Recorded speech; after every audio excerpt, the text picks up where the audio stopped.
ኑ እንተዋወስ፣ መልካሙን እንጋራ፣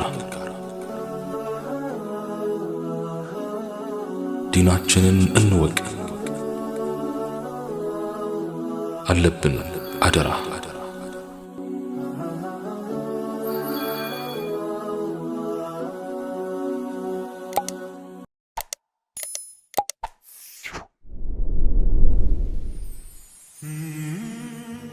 السلام عليكم ورحمة الله تعالى وبركاته. أبي موسى رضي الله عنه انداس تلالفوت يالله ملكتنيا صلى الله عليه وسلم اندي هلال عندي الله باريا لجو وندم يهون سيت بمي موتبت جيزي يسوتشن منفس ويمروح بموسد تكبر ليلة تمدبو ملائكوج الله የባሪያዬን ልጅ ሕይወቱን ወሰዳችሁትን ይላቸዋል። እነርሱም አዎን ይላሉ። አላህም የባሪያዬን የልቡን ፍሬ ወይም ውጤቱ የሆነውን ልጁን ሩሑን ወሰዳችሁትን ይላቸዋል። መላኢካዎችም አዎን ይላሉ። አላህም ባሪያዬ ልጁ በሚሞትበት ሰዓት ምን አለ በማለት ይጠይቃቸዋል። መላኢኮችም አንተን አመሰገነ፣ ሁላችንም ወደ አላህ ተመላሾች መዋቾች መሆናችንን ተናገረ ይላሉ። ኢና ሊላህ ወኢና ኢለይሂ ራጅዑን። አላህም ለዚህም ባሪያዬ በጀነት ውስጥ ቤትን ገንቡለት፣ የምስጋና ቤትም ብላችሁ ሰይሙት ይላል። የሙሲባን ጥቅም የተረዱ ቀደምት ሱሐቦች ችግርን እንደ ድሎት ኑሯል፣ ሐዘንን እንደ ደስታ አጣጥመዋል። አንዱ የጥበብ ሰው ሲናገር በዱንያ ላይ ሙሲባዎች ባያገኙ ኑሮ አኺራን የምንወርደው ባዶ እጃችንን ሆነን ነበር ይላል። ሙሲባዎች ኃጢአትን ያረግፉልናል፣ ወንጀላችንን ያጥቡልናል፣ ደረጃችንን ከፍ ያደርጉልናል። ትዕግስቱ ካለን ሙሲባ ወይም ፈተናና ችግር በበዛብን ቁጥርም ብዙ ምንዳ አለን። በእምነት መንገድ አላህ ስብሓንሁ ወተዓላ የሚወደውን ሰው ነው የሚፈትነው። አማኝም እንደ እምነቱ ጥንካሬ ፈተናና ችግር ይበዛበታል። ነቢያችን ዓለይሂ ሰላቱ ወሰላም በላእ ወይም መከራ በብዛት የሚያገኛቸው ሰዎች እነማን ናቸው ተብለው ተጠየቁ። ነቢዩም ዓለይሂ ሰላቱ ወሰላም ሲመልሱ ነቢያት ናቸው፣ ቀጥሎም እነሱን በኢማን የሚመስሉት ወይም የሚመሳሰሉት፣ ቀጥሎም እነሱን የሚመስሉት። ሰውየው እንደ ኢማኑ ደረጃ ይፈተናል። በዲኑ በጠነከረ ቁጥርም ብዙ ፈተና ያገኘዋል። በዲኑ ዝቅተኛ ደረጃ ላይ ያለውም በዲኑ ልክ ፈተና አለበት። ችግርና መከራ በአንድ የአላህ ስብሓንሁ ወተዓላ ባሪያ ላይ መውረዱን አያቁም። ያ የአላህ ባሪያ ካሳለፈው ኃጢአት ነፃ ሆኖ በምድር ላይ እስኪሄድ ድረስ ብለዋል ነቢያችን ዓለይሂ ሰላቱ ወሰላም። ሙሲባዎች ሌላም ልብ ያላልናቸውን ጥቅሞች ይዘዋል። ለሙሲባ በምንሰጠው የምላሽ አይነትም የኢማናችንን ልክና ማንነታችንን እናውቃለን። ሙሲባዎች ባገኙን ቁጥር ንቃትን እናገኛለን፣ በጥንካሬም እንጨምራለን። ለሕይወት ፈተናዎች እንደነድናለን፣ የዱዓ አይነቶችንም እንለምዳለን። የተወሰነ ሙሲባ ቢያገኝንና ስንሰራ ከነበረው የአምልኮ ሥራ ብንቀንስ በፊት በጤና ጊዜ የምንሰራውን ያህል ምንዳ የምናገኝ መሆኑ አላህ ስብሓንሁ ወተዓላ ለባሮቹ ከዋለው ረሕመት ይጠቀሳል። ሌላም እናክል፣ ሙሲባ ቢያገኘን በእምነት ወገኖቻችንም ሆኑ ሌሎች ሰዎች ያዝኑልናል። ርህራሄና ፍቅርም ይሰጡናል። በዱዓም ያግዙናል። በሙሲባዎች ስለታሰርን ብቻ ሸረኛ ሰው ከሆንን ሸርን በራሳችን ላይ ከማብዛት እንድናለን። ኸይረኛ ወይም በጎ ሰሪ ከሆንን ደግሞ በፊት እንሰራው በነበረው ልክ እናገኛለን። ታዲያ እውነታው ይህ ከሆነ ሙሲባዎች ጠቀሙን እንጂ መች ጎዱን፣ ነፍስ ዘሩብን እንጂ መች ገደሉን። ማንኛውም መከራ በውስጡ መልካም ነገር ይዟል። ወይ ብርታት ይሰጥሃል፣ ወይ ልምድ ያወርስሃል፣ ወይ ዱዓ ያስለምድሃል፣ ወይ ዕውቀት ይገልጥልሃል። ሸይጣን ግን ይህን ሁሉ የመከራን በጎ ክፍል ይደብቅና ጨለማውን ጎን ያሳያል። በጨለማ ተደብቀው የሚመጡ ብርሃን የያዙ መከሮች አሉ።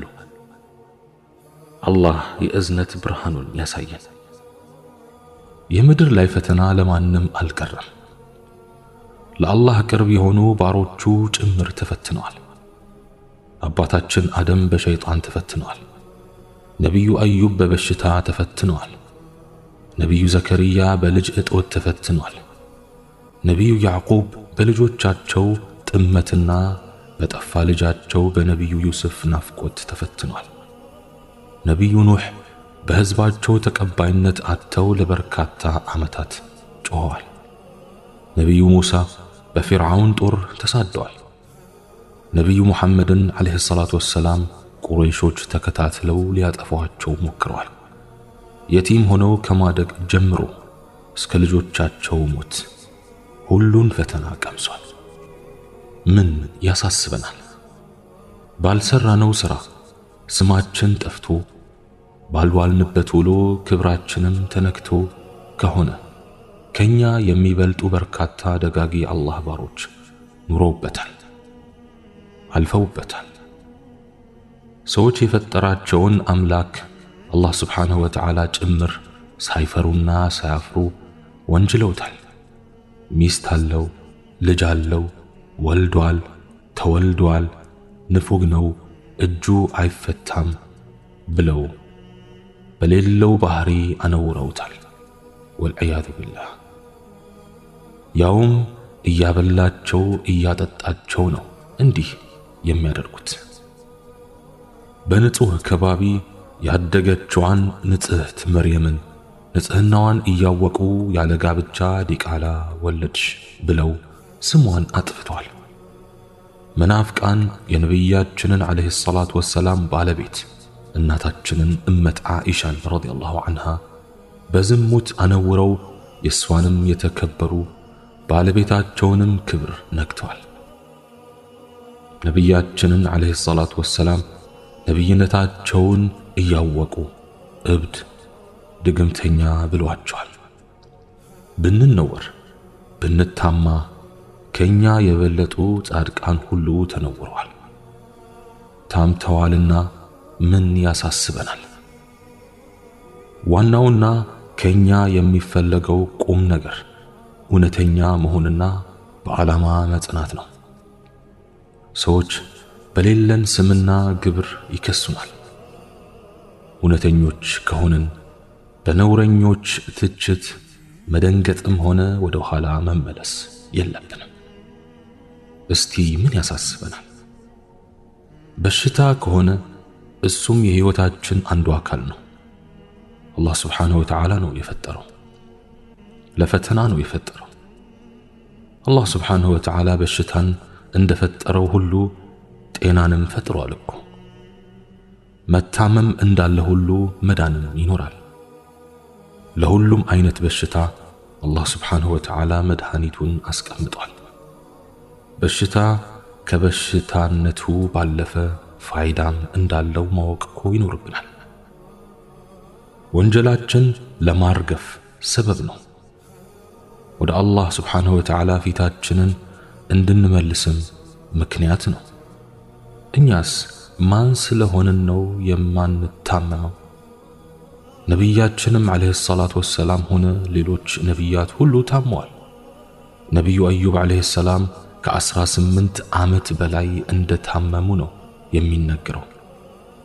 ብቻ አላህ ሱብሓነሁ ወተዓላ ከልባችን መታመምና መቆሸሽ ይጠብቀን፣ ንጹህ ቀልብም ይስጠን። አካላዊ በሽታ ቀላል ነው፣ ኢንሻአላህ የሚድን ነው። ምን ያስጨንቀናል? ምቀኛ የሌለው ማን አለ? በየሥራ ቦታችንና በሰፈር ጎረቤታችን ሞልቷል። አላህ ለሚቀልበን እሱ የሚጨንቀው ብዙ ነው። አላህ ለሰጠን እሱ የሚቃጠል የትዬ ለሌላ። በመኖራችንና በመተንፈሳችን ምድር ላይ ሲያየን የሚከብደው በርካታ ነው። ከቤት ጀምሮ እስከ ሥራ ቦታችን ድረስ የቀሉ አይኖችና የተቃጠሉ ልቦች ሊሸኙን ይችላሉ።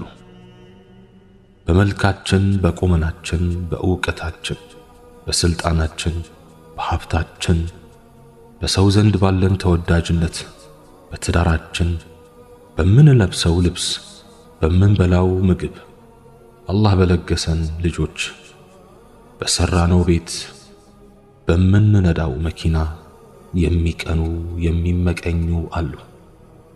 ምቀኛ በገዛ እጁ ራሱን የሚረብሽ ነው። ውስጡ ሰላም የለውም። ውስጡ የሚነድ እሳት ነው። ያንን እሳት ወደኛ ማጋባት ነው የሚፈልገው። አላህ የሰጠን ችሮታ ነው የሚያቃጥለው። እንዴት አገኘ? እንዴት በለጠኝ? እንዴት አለፈለት? እንዴት አማረበት? እንዴት የዘወትር ጥያቄው ነው። እኛ የሰጠንን አላህን ስለ ጸጋው እናያለን። ምቀኛ ደግሞ የጸጋውን ባለቤት ትቶ እኛን ያያል። ምቀኛ የሌሎች ጥገኛ ነው። እኛ የራሳችንን ሕይወት እንኖራለን፣ እሱ ግን የራሱን ትቶ የእኛን ሕይወት ይኖራል። ከራሱ በላይ የእኛ ሕይወት ያሳስበዋል። ከራሱ ማግኘት በላይ የእኛ ማጣት ያስደስተዋል። በየዘመኑ የዚህ አይነት ሰዎች አሉ። የእኛ እንጂ የራሳቸውን ሕይወት አይኖሩም። አጂብ! ለምቀኛ ትኩረትም ሆነ ቦታ መስጠት የለብንም። ከሱ መራቅ፣ መናቅ፣ መደበቅና ከክፋቱ በአላህ መጠበቅ ነው የሚያስፈልገው። ወሚን ሸር ሐሲድን ኢዛ ሐሰድ።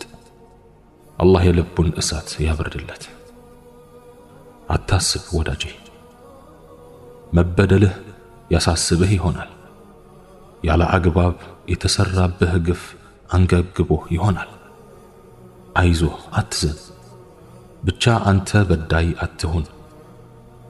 ግና ሰው ሆኖ በደል ያልደረሰበት ማን አለ? ያለ አግባብ ያልተገፋ ማን አለ? አላህን በማይፈራ ሰው ንብረቱን ያልተቀማ፣ በውሸት ወሬ ስሙ ያልጠፋ፣ ያልተሰደበ፣ ያልተናቀ ማን አለ? እኛ ሙስሊሞች በመጨረሻው ዓለም ስናምን የካሳና የጀዛ ቀን መሆኑንም እናምናለን። ሌላው ቀርቶ ቀንድ የሌላት ላም በቀንዳም ላም በደረሰባት በደል ትካሳለች። በዳይ ሰው በዳይ እንደሆነ ውስጡ ይነግረዋል፣ ህሊናውም ሰላም ይነሳዋል። በዚህም ሆነ በመጨረሻው ዓለም እረፍት የለውም። የጊዜ ጉዳይ እንጂ በዚህ ምድር ላይ የእጁን ያገኛል። ዛሬ ቢፈነድቅ ቢደሰት ለጊዜው ነው። ዛሬም ቢያልፍ ነገ ሌላ ኬላ አለበት። በትንሣኤ ቀን የሚጠብቀው መዓት ከባድ ነው። በቂያማ ቀን ለምርመራ ዋናው መርማሪ ፊት ይቆማል። መልካም ምንዳውን ሁሉ አይኑ እያየ ይነጠቃል። የበደላቸውን ሰዎች እንዲክስ ይደረጋል። የሚክሰውም ዱንያ ላይ ከሰራው የመልካም ሥራ ምንዳው እየተወሰደ ነው። አይን እያየ የራስን መልካም ሥራ አሳልፎ ከመስጠት በላይ ምን ህመም አለ በአላህ? በዚህ መልኩ የበደለውን ሁሉ ይክሳል። የሰረቀውን ሁሉ ሳይወድ በግዱ ይመልሳል። መልካም ሥራ ከሌለው ወይም ለተበዳዮች ተሰጥቶ ካለቀ ከተበዳይ መጥፎ ሥራ ተቀንሶ ዕዳ እንዲሸከም ይደረጋል። ሱብሓነላህ። በደል የትንሣኤ ቀን ድርብርብ ጨለማ ነው። በዳይ ሰው ኪሳራው ብዙ ነው፣ ማረፊያውም ጨለማ ነው። ለበዳይ ሰው እዘንለት እንጂ ተበደልኩ ብለህ አትማረር። የተበዳይ ዱዓ ምላሽ አለው። የተበዳይን ጉዳይ አላህ አይረሳም። አንድ ቀን ይመልስለታል። እንባውን በአማረ ሁኔታ ያብስለታል። በደል ጉዳት ቢመስልም ትርፍ አለው። እናም ምን አሳስበ? ምን ያሳስበናል? በምንወደው ሰው ተከተን ሊሆን ይችላል። የምንቀርበውና የምናምነው ሰው ጎድቶን ይሆናል። እርግጥ ነው ከሚቀርቡን ሰዎች በኩል የሚደርሰው ጉዳት ያማል። ርቀቱም ቅርበት ስላለው ነው መሰል ውጋቱም ጥልቅና ከባድ ነው የሚሆነው። ይህ የሆነው ለሰዎች የሰጠነው ዋጋ ከፍ ያለ በመሆኑ ነው። ራሳችንን ጥለን ከአላህ በላይ እነርሱን አምነን ስለተደገፍንባቸው ህመሙ ከበደን፣ በቀላሉም ወደቅን። የዱንያ ቀናት ምን ይዘው እንደሚመጡ አይታወቅም። ሰዎች የሆነ ቀን ሊለወጡ ሐሳባቸውንም ሊቀይሩ እንደሚችሉ እንወቅ። ስለሆነም ፍጹም በሆነ መልኩ በሰው ልጆች አንተማመን። የቁርጥ ቀን ወዳጆቼ ናቸው ብንልም ፍጹም በሆነ መልኩ ሰዎችን አንመን። ሳናስበው አንድ ቀን ያሳፍሩናል። ዛሬ ላይ ሰው ለሰው የሐዘን ምንጭ ሆኗል። ከወዲህ ወዲያ ሐሜትን የሚያመጡ፣ በመቀኝነት የተበከሉ፣ በውሸት የተነገሩ ሆነዋል። በአሉ አሉ ይኖራሉ። በገንዘብ ጉዳይ የሚካካዱ ብዙዎች ናቸው። በጥቅም የሚጣሉ በርካቶች ናቸው። ከሩቅም ሆነ ከቅርብ ሰው በሚደርስብን ጉዳት አንገረም። አላህ ስብሓነሁ ወተዓላ እኔም በተናገርኩት እናንተም በሰማችሁት የምንጠቀም ያድርገን። سبحانك اللهم وبحمدك أشهد أن لا إله إلا أنت أستغفرك وأتوب إليك وآخر دعوانا أن الحمد لله رب العالمين والسلام عليكم ورحمة الله تعالى وبركاته.